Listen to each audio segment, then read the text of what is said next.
What's up, Fantasy 18 Nation? I'm your host, Josh Jenkins, and tonight's video, we are going to reveal our Week 6 top running back matchups. But before I start the show, I'd like to welcome my co-host, Zach Roberts, back to the show. Welcome back, Zach. Hey, thanks for having me, Josh. What's up, 18 Fantasy Nation? Thanks for having me back. Appreciate it. Appreciate all that love for all the videos and likes and subscribes. Keep it up, people. We keep making these videos for you guys. I'm pretty excited for this week's matchup because, start of the bye week. So here's some good picks for you guys, some good top replacements for anybody who might be out. All right, let's do it. All right, so you got Derrick Henry, Nick Chubb, Aaron Jones, Christian McCaffrey back if he plays. I know he's a 50% game time decision or whatever, but when he plays, you always start him.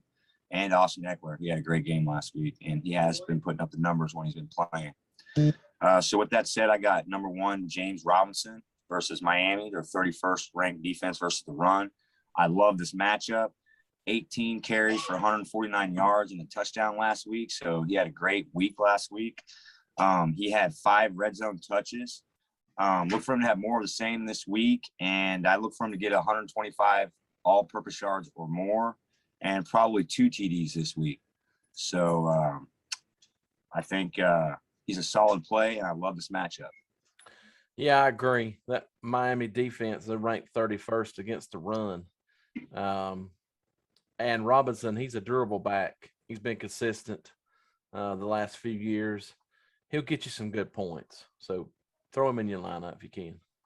Yep, it's a great matchup with Miami being 31st versus the run. So let's drop the number 2 here. We got Najee Harris, rookie, though. He's playing great versus Seattle.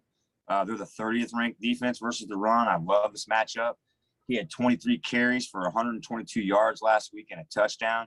Then he had 2 catches for 20 yards. He had 3 red zone targets and then 3 red zone touches.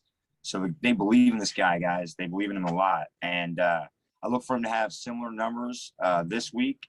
And another great game, 125-plus all-purpose yards also. And I believe he gets 2 TDs this week, too. I think he gets in the end. Yeah, I also agree. Seattle with that 30th ranked defense, I believe he's going to run all over them.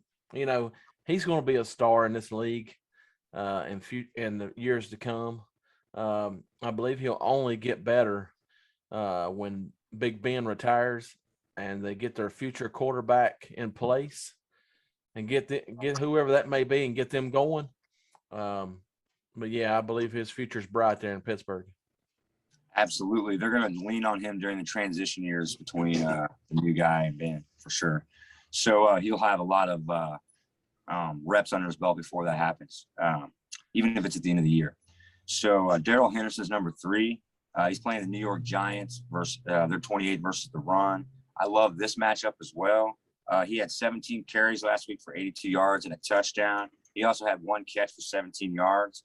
He had 2 red zone touches. So with that said, man, I believe with Barkley's doubtful but out, and Jones is starting to pass the concussion protocol, so he should be able to play on the game time on Sunday. So with that said, I also believe that Darrell Henderson is going to get the ball more. I think what's going to happen is the Giants are going to have a long day on offense with that Rams defense, and that gives Darrell Henderson more opportunity to get the ball, more carries, maybe even another couple catches. We'll see, but I believe he gets the end zone, probably 2 TDs this week and probably over 100 yards.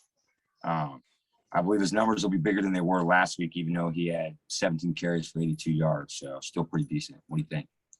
Yeah, I tend to agree. This New York Giants defense, 28th. They don't have much of a defense. I look for them to have much of the same from last week, although I do think Stafford's going to be slinging the ball downfield to Cooper Kupp, Robert Woods, Tyler Higbee. But yeah, I look for him to have a good game. I agree. Even Sony Michel's going to get the ball there. They like to spread it around there. McVay does, which keeps everybody interested and keeps the offense potent. So it's good really good, game planning by him. So number 4, I got Leonard Fournette versus Philly, 24th ranked defense versus the run. I like this matchup. I don't necessarily love it, but I like it. He was 12 for 67 yards and a touchdown and 4 receptions on 5 targets for 43 yards. He had 4 red zone touches and look for another solid game this week.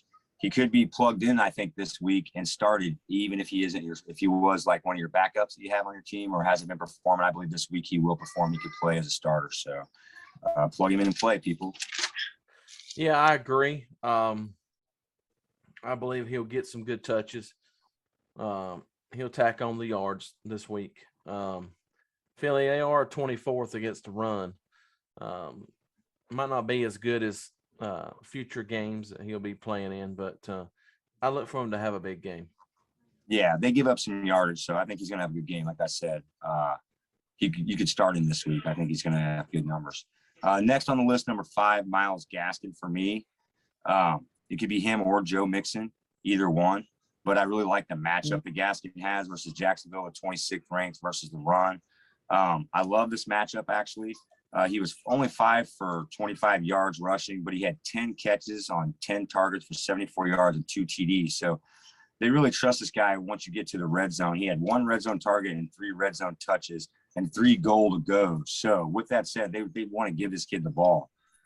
He is a great pass catcher, and he has chemistry with Jacoby Brissett. Look for more of the same this week. Jacksonville struggles against this kind of backs. And so I think he's going to have 125 all-purpose yards and possibly 2 TDs again this week. What do you think? Well, I am intrigued by this matchup. Just got word that Tua Tagovailoa is probably going to start this week. I'm anxious to see how much he's going to run with the ball. If he decides to play it safe with his hurt ribs, I look for Gaskins to have another good game. Although they are going up against Tampa Bay and that front line, we'll just have to see. But I think it's a good matchup. Yeah, I believe so too. I think, like you said, I didn't know Tua was going to play when I was making this list. Tua was still, not going to play. So with that said, it might change a little bit of how he's used. But like you were saying, if Tua is still, coming back and not being able to get away from the rush, one of his first reads when they are rushing is going to be probably Gaskins or the back out of the backfield or the tight end. So look for more of the same. I mean, that was what they were doing when they were blitzing Jacoby last week. He was dumping it to Jasecki or the running back. So both guys will flourish in this offense. This is the way that they play down there. So great matchups. Like I said, I love this matchup this week versus Jacksonville. So Miami could lose to Jacksonville. Maybe Jacksonville gets their first win. I mean, that's why they would be using Gaskins out of the backfield a lot to try to gain those chunk yardages. So I think he could get 2 touchdowns again this week, possibly. And Joe Mixon, we mentioned, so go ahead and give him his numbers. Yeah, Joe Mixon, they're going up against Detroit, the 29th ranked defense against the run. Last week, he had 10 rushes for 33 yards, 1 TD. So I look for him to be more involved in the offense this week, despite the lack of production from him last week. What's your thoughts? Well, yeah, I mean, and I was reading that I think he only, because he's a little hurt, banged up, he only played 28% of the snaps. So with those numbers, that's actually a little bit pretty productive for his actual touches and carries. So I look for him. He can only go up from here, people. He's shown in the past he's a solid talent. He could even be one of the guys at the top of this list if he's been performing. But he's kind of fallen to the running back 2 position. But he's still a solid play, and we like this matchup this week versus Detroit, 29th ranked defense. So look for him to put up bigger numbers. I agree. Do you have anything else you'd like to add? No, man, I think this is a pretty solid list. Running backs are hard to come, people. They're a hot commodity. So if you got a chance on the waiver wire this week, pick up some of these guys if you haven't had them, some of the guys that we mentioned on the waiver wire, and play these guys in these matchups, man. We like them, and there's a reason why. So we're looking like some big numbers for these guys that we put on this list this week. All right, guys, there you have it. There is more than 5 guys that we included in our top running back matchups for week 6. if they're available, pick them up, put them in your lineup, see what happens. As always, if you have any comments, drop them down below. You can also hit us up on Twitter at A-Team Fantasy Nation 1. If you enjoyed this video, give us a like, hit that subscribe button, and remember, friends, don't let friends auto draft.